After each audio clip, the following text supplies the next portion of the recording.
Do you remember the late 90s? The 2000s? Do you remember the PS2, Dreamcast, original Xbox, GameCube? This game brings you back to those times when you were a kid and all you wanted to do was play a fun game with creativity. They show you a one-of-a-kind game like no other. No battle pass, no daily chores to grind in a game, replayability, inspiring creativity. You're just sitting down like you were when you were in the 2000s, playing some of the most fun games ever. You know, games like Jet Set Radio, Beautiful Joe, Okami, Ninja Gaiden, even Parappa the Rappa. You sit there and you wonder to yourself while playing this game, what makes this game so special? What makes this game so incredible in the 2023s, the 2020s? Well, let me tell you, Hi-Fi Rush is a game I had the pleasure of playing, and all I can say is wow. The director, John Jonas, sorry if I butchered it, of Hi-Fi Rush said this, showing that they planned to make it like a 2000s game, that they wanted something fun like most games used to be. So the question is, how did they do? The story follows a self-proclaimed rock star named Chai who accidentally gets a Zoom, iPod Shuffle, Nano, one of those embedded into his chest during a cybernetic surgery. This gave him the power to sense the rhythm of the world while also being labeled a defect and hunted by the corporation that did this to him. Chai goes on a journey with his newfound friends to defeat the company's executives and put a stop to their evil plans. This game has such a fun story with so many lovable characters that makes you feel like it's a Saturday morning cartoon. Something like Sonic X combined with Adventure Time mixed with regular show.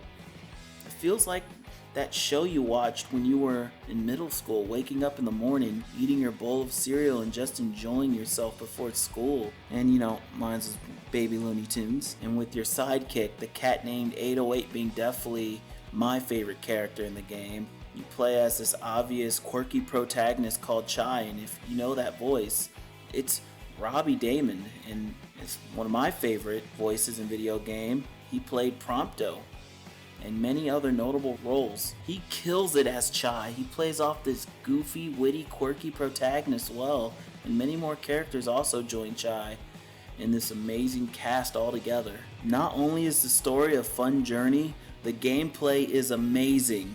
If you love 2000s hack and slash action games, this game is for you. Do you also love rhythm games like Guitar Hero 3, Rock Band 2, Parappa the Rappa? Hi-Fi Rush makes you hack and slash in rhythm. The combos you see, such as X, pause XX, or XXXX, or even XYY or YYY, and many more different combinations. That is all you need to be on beat. It's a cool and creative spin on the hack and slash genre. I miss 2000s action games a lot. I really dislike what action games have become.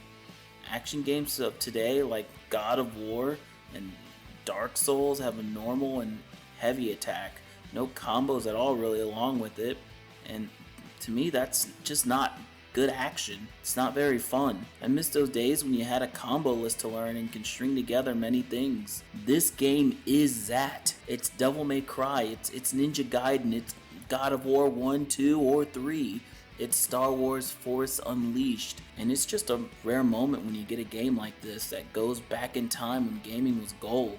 You get bands like 9 Inch Nails, Black Keys doing the background music to the game, which truly is, chef's kiss there. But if this is not your type of music, then that's okay, because it's not mine either. I'm more of, a post-hardcore, metalcore type of person. But it matches the game so well, with its style, plus the final mission has to be one of the most enjoyable, best moments I've had the pleasure of playing in a video game. The joy, formidable playing, whirring, it all comes together so well. And as well as great original music by former Konami composer Shuichi Kobori, who did music for Metal Gear 3, Evil Within 2, Zone of Enders, and as well as former Capcom composer, who was the composer of Monster Hunter 3, 4, Ultra Street Fighter 2, Hyrule Warriors, and that sweet Capcom beat 'em up bundle. The music in this game meshes so well with Hi-Fi Rush that it makes you think you're listening to a Fooly Cooly soundtrack. I love FLCL. I also find it cool everything about this game deals with the rock genre. You get guitar picks which can boost your abilities, which are called chips instead of guitar picks. Every sound in the game is a drum kit or guitar scratch. Your energy gauge is called reverb in this game, which is awesome, and the reverb lets you do cool special attacks. Not only are the combos sick, you combine a lot of the combos together in a string of moves. You get this cool grapple hook move that lets you keep the enemies in the air along with friends that join in with Chai to assist in the combos, to keep the combo-y stuff going and keep your enemies afloat in juggle states. My favorite thing about this game is they managed to make the AI a threat too, which is my problem with a lot of AI games such as DMC5. Not that the AI is bad, but the AI just kinda stands there. They're not really a threat. It feels like a playground for combos to practice to show off your Giga Chad 80 hit combo. And you know what I say? Screw that. They went the Ninja Gaiden route and said, let's also make these enemies want to kill you, and I love that about this game. Not only are these enemies a threat, they have mini rhythm games to defeat them. Or if they give you AoE stun, you have to complete the mini game to beat them. Or you can parry the AoE stun so you can avoid the mini game altogether.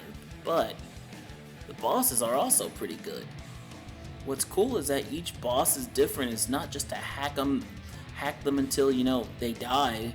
There's variety within, and we need more of that in gaming. This game comes with a great tutorial along with that graded hack and slash scoring system, which is always great to have because the higher the grade, the better reward.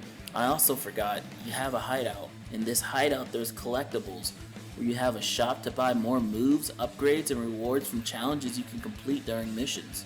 This hideout even has a training room to practice all those cool combos. You can even mess around with the training room settings to adjust AI and much more. Also, challenges. If you remember the Bloody Palace in DMC, well, that's in this game. Overall, Hi-Fi Rush is a game that feels like it should not exist in 2023, or even the last 7 years of gaming. This game, the minute I turn it on, I see the Tango logo, I see the opening of the game. It brings me back to times as a kid and teenager when games were just fun and creative. No frowns, all smiles. It brought me back to a time where you can feel the fun through the game, through the developers. In a world of video games where we have cinematic games that force you to do dailies to keep you in their ecosystem, games that feel too corporate, cliche CW light drama video games, battle passes that make you grind for in-game content, and that content is also low quality most of the time. In a world where games feel like chores to play, where the writing of the games are trying to mimic Marvel movies and teen dramas, Hi-Fi Rush was shadow dropped out of nowhere and became a Game of the Year quality game. Hi-Fi Rush is a game with an outstanding amount of replayability, fun, and originality. In the year 2023, Hi-Fi Rush is a 10 out of 10.